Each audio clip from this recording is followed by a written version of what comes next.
Hey, I'm Court. I'm a Tractor Supply team member. A dull chain on your chainsaw can make cutting wood a lot harder and sometimes dangerous. So let's dive into how to sharpen it and keep your saw cutting like new. Before we get started, make sure you're wearing proper eye protection and gloves. Okay, the first step to sharpening your chain is to secure your chainsaw's guide bar to a bench or stump using a vise. Next, engage the chain brake and make sure the chain's tension is snug. Clean any debris from the cutting tooth.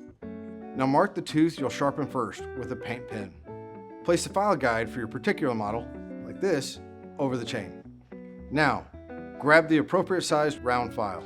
Following the appropriate angle on your file guide, file the cutting tooth in one smooth stroke. I find 2 or 3 strokes are enough, especially if you sharpen your chain regularly. Skip the next tooth and move to the next cutting tooth that faces the same direction as the one you just sharpened. File this tooth with the same number of strokes. Use this technique around the whole chain until you get to your original mark. Now, release the chainsaw from the vise. Flip it around and sharpen the opposite teeth just like you did on the other side.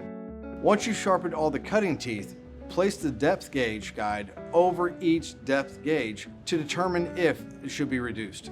The depth gauge makes sure that the cutting tooth doesn't cut too deep or too shallow. The depth gauge should be just a bit shorter than the cutting tooth, like this, so the cutting tooth can do its job. Use the flat file and run a few strokes along the top to get it lower if needed. Then check again. Do this around the whole chain. Now that you've sharpened the whole chain, check the chain tension. It can loosen as you work on it. There you have it, how to sharpen a chainsaw chain. I find regular sharpening extends the life of the chain and makes cutting wood a lot easier and more enjoyable.